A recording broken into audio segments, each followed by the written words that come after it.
here. This morning we get to learn again from Dave Dehl, the big deal.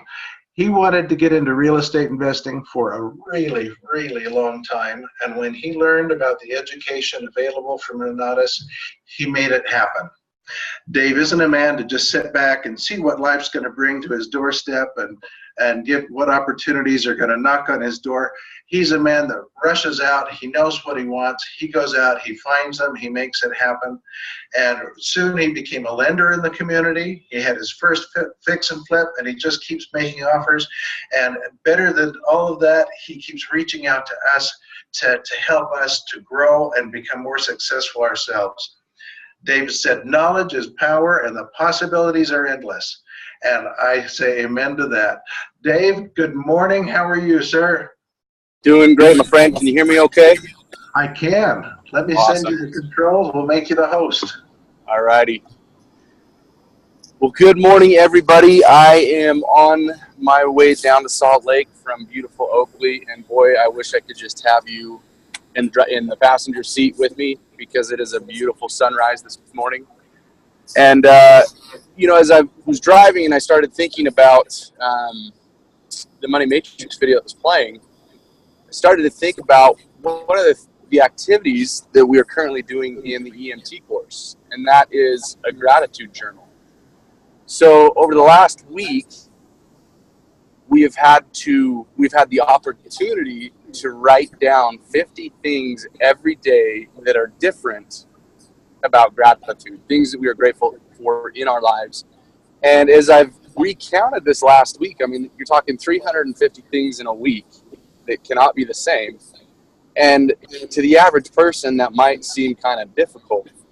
And it kind of was. But at the same time, once you get started, you start to just roll and you start to realize how the simple things like salt and pepper and like crushed red pepper can be such an amazing tool and resource in your life. So some of the things that I started to recount, it really made me reflect on, you know what, like we have such an amazing opportunity here with Renatus. But beyond that, when in doubt, when you feel like, things, you're just banging your head against the wall and things aren't working, things aren't clicking, I would highly recommend this activity because as you do it, you begin to change your mentality and your perspective. You begin to realize how much you really do have and how much there really is to be grateful for. And I don't know about everybody else on this call, but myself included, sometimes it's hard. Sometimes we get so focused on the goal or whatever that is that we're trying to achieve that we lose sight of what really is important and what we really do have. And the moment that we can bring that attitude of gratitude back into our life, the moment we step into that mindset of abundance. And so really there are two points I wanted to cover on this call today. The first being this attitude of gratitude and this abundance mentality. So one of the things that I started to realize as I first got started in Renatus was I had a lot of work to do on myself. And I believe it was Jim Rohn that said, if you've got to go to work harder on yourself than you do on your job. And the result of this will allow you to become the type of person that can receive what it is that you're looking for and what it is that you are attempting to go after. And so, that really made a lot of sense to me back then. So for the last, maybe 10 or so years prior to even Renatus, I started to listen to a lot of different, audio books and started reading and started going after different YouTube clips and videos and focused on becoming the type of person that I had in my vision of what I wanted to be. Napoleon Hill also talks about it in his self-confidence book. And in there, he speaks of a couple of things. And one is auto-suggestion, and the other one is thought and the power of thought. And so both of these different pieces of the equation are something that I started to think about a long time ago. I started to envision what I wanted myself to look like how I wanted to show up, who I wanted to be, how I wanted people to respond to what I had to say.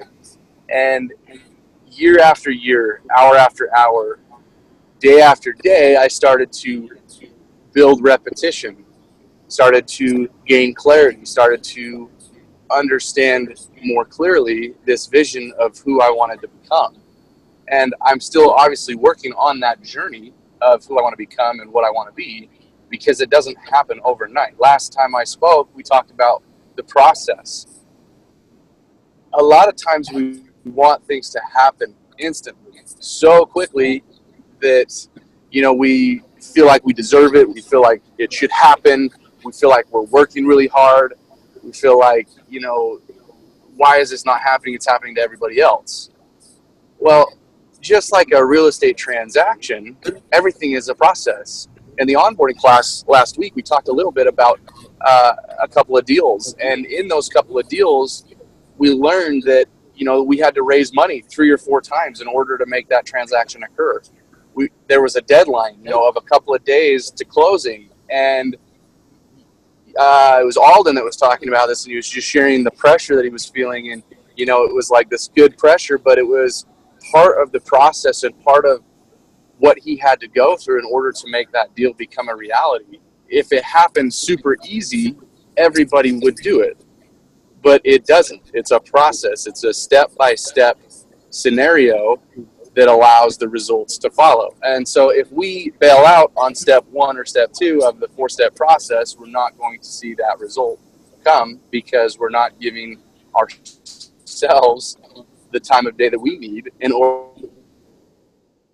order to reach that end milestone or that end goal. So the other crazy thought that I had on this was step 8 of the self-confidence formula. Napoleon talks about how we need to believe in others as well as believe in ourselves. So a lot of times we put a lot of faith in, the different leaders in Elevate, and then the different leaders that are around us in whatever respect, or scenario that the capacity that they are in. But how often do we believe in ourselves to achieve what it is that we want? I mean, I know personally on my journey and through this path, there have been many times where I look at this daunting task as I do when I look at dropping into some of these crazy steep lines that we do when we ski. Imagine for a second with me, and hopefully I can take you through this scenario. And this is kind of what it feels like when we, are wanting to put our first offer out there, or when we're wanting to talk to that first person and say, hey, you ought to come down and see what I'm doing. So the first time that I went and hiked Mount Superior to ski it, which is one of the, largest peaks in Little Cottonwood, I started hiking up this mountain, okay? And we're talking, this is like this trail going up to the peak is probably, 50 degrees or so. And I've got skins on the bottom of my skis, and so it makes my skis stick. But the trail is so steep, and on both sides of this ridge line, I have sheer drops on either side. So I'm looking at either side, and I'm thinking, oh my goodness, if I screw up right now, I'm going to die. And as I start taking one step after the other, my skin starts to slip, and I start to slide backwards a little bit. So what do? I panic, and I lurch forward, and when I've got my skins on, my heels release so that I can walk. And so I land on my face, and I jam my poles into the snow, and I'm thinking to myself, okay, now I've really done it. I panicked. I'm laying face first on this ridge line, and my poles are dug into the snow. Like, how do I get out of this? And we're talking this ridge line, probably maybe 2.5 to 3 feet wide. So it's not very wide. I don't have a lot of room. So as I'm sitting here pondering what my next step is, I think, okay, in order to get out of this, I've got to first unclip out of my skis, or I've got to get sideways and somehow get my skis below me so that I can stand up. And then, both my tip and my tail are going to be hanging over this ridge line, and I've got to somehow figure out how to get back facing uphill. And so, it takes me a little bit of time and, like a 15-point turn, but finally I get to the point where I'm facing the right way again and I start my journey. What I learned from this experience was when I start to slip, don't panic, just do. And that is to grab me. If it slips a little bit, just take a second, myself a bit of room so that I can allow it to slip, and then it'll catch again. So, point of the story, I ended up making it to the peak, and I get to the peak, and it's this just incredible view. It looks amazing. I'm like, man, this is so worth it. And then we start skiing, and there's these really tight chutes, and it's awesome. And it was just this incredible experience. So the moral of this story, that was an entire process from start to finish. It took a lot of physical strength. It took a lot of mental strength. But because I kept going, I was able to reach the top, and then I was able to ski down, which was the reward. I mean, that was the whole point of why we were hiking this crazy mountain, was so that we could ski down. Same thing happens again when you go back to a real estate transaction and or your first person that you want to go and talk to. You have a process and a few steps that you have to endure in order to reach that potential action after you flipped it to a rental property or whatever strategy that you're working on. Same thing with marketing. If you have a conversation with someone, you have a few steps that you've got to take in order to see the reality of that. So first you got to call them. Second, you've got to have a script and an outline of what you want to share. Hold on one second. I got a little bit of an echo. Let's see if I can get rid of this.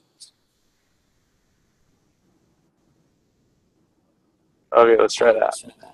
Perfect. So the next step is being able to focus on what the end goal is and really understanding, okay, when I call this person, the result can be complete change for their family for generations to come. Beginning with the end in mind, realizing that this is not just a phone call to invite them down to a presentation, but this is a phone call that in essence could change the trajectory and the history of their entire life. That is the type of mentality we have to take every time we dial a phone number, because we're adding value, right? If we're scared to call them, that scared voice and that scared mentality is going to come through on the phone. But if we call them with the intent of you, they can help to come, then that's going to change the dynamic of that phone call. The second point, and I know I'm running close on time, the second point that I want to make is this. I had a Sunday school lesson that I taught to a group of 16 and 17-year-olds on Sunday. And we discussed the parable of the talents that the Savior talks about in Matthew. And in this parable, for those that don't know what it is, the Savior offers to 5 people a different amount of talents. One, it was 1, another it was 2, another it was 3, 4, and 5, and so on. When there was a period of time where these people were offered the chance to go out and duplicate their talents, to take those and make them greater. All of them but the one that had 1 talent went and duplicated. The one that had 1 went and buried it in the earth and hid his talent. So as we started discussing this conversation with these 16 and 17-year-olds, it was very interesting to hear their perspective and what this story meant. We started to think about, okay, well, first, from a real life standpoint now, what are the skills, the talents, and the abilities that each and every person have? Because everybody has a different set of unique talents designed for them. So I asked the question, do each of us know what our special gifts are? And there were a few of them that said, well, I think this is probably mine. And then there were a few that said, you know what, I don't really know. I've never really thought about that. So my challenge that I extend to this group is, what are your skills? What are your talents? What are your abilities that you specifically have, not anybody else, but you specifically have? And are you working to develop those? Are you working to specifically develop your talents, not somebody else's, not trying to be like somebody else, but focusing on what you are good at? Many different mentors that I've had have helped me understand the plain and simple fact that we need to focus what our strengths are. Don't worry about what our weaknesses are, but focus on our strengths and develop those to the point that we become the best. As we do that, people will start to realize the change that's occurring, and they're going to become aware. That awareness is going to allow us to share a conversation. So my challenge at the end of this call today is, what are your talents? What are your skills? What are the things that you are good at? And physically write those down, post it somewhere, and start becoming aware of what they are so that you can develop them to the point of becoming the best at them. As you do that, I promise and I guarantee that you will see results as you focus on developing yourself harder than you're working on your job, because you'll become the type of person that other people are automatically attracted to. People just unbelievably, without a doubt, I wish I had time to share this video, but you can go on YouTube, and I actually showed this in the class yesterday. If you just YouTube one guy dancing, it should pull it up. And in this video, one guy goes out and starts dancing, and he's dancing like crazy, and he's in this big field, and there's a bunch of people around him, and they're all watching him, pretty much laughing at him. You can hear the people in the background. By 50 seconds, he had one or two other people that started dancing with him. It took until minute 130 for a bunch of other people to start dancing. By minute 3, he had the entire group of, I don't know, maybe 300 people dancing. We've got to stand alone at the beginning because we know something that other people don't. When we stand alone and we just keep focused on those talents and skills and abilities that we have, we focus in our zone, then automatically people will be drawn to that. And you look at the road, in 2 or 3 years, and you'll look back and you'll say, wow, how incredible was that? Because I was willing to do something that other people weren't. So with that, I'm going to go ahead and finish off this call and just say that, look, go make it an amazing day. Go stand alone. Develop those talents and skills and abilities that you have, and you will see the results. Because I have, and I know other people have, and so it's a system. Follow the system, follow the process, the results will come. Go and make it an amazing day, Team Elevate, and we'll look forward to seeing you at the events this week. Just imagine the perfect small business that you could start. What would... Thanks, Dave. That was wonderful. Hey, also, I wanted to apologize again to Denver for my announcements at the beginning. We do have a Thursday Epic presentation, 7 o'clock, 50 Seals at number 50 Steel Street in Denver, and that's also where the cash flow game will be 10 to noon on Saturday. I just tried to find the video that Dave was talking about, one guy dancing, and we're going to start that. There's a short ad before it. I'll try to skip past it and show you this video. I'm kind of excited to see it myself. Thanks again, Dave. Thanks, everybody, for attending our call today. You bet. Would Thanks, that- Rob, for finding that. Be able to work from home. You wouldn't have to rent expensive commercial office space. Number two, you could do it part-time. You wouldn't have to quit your day job.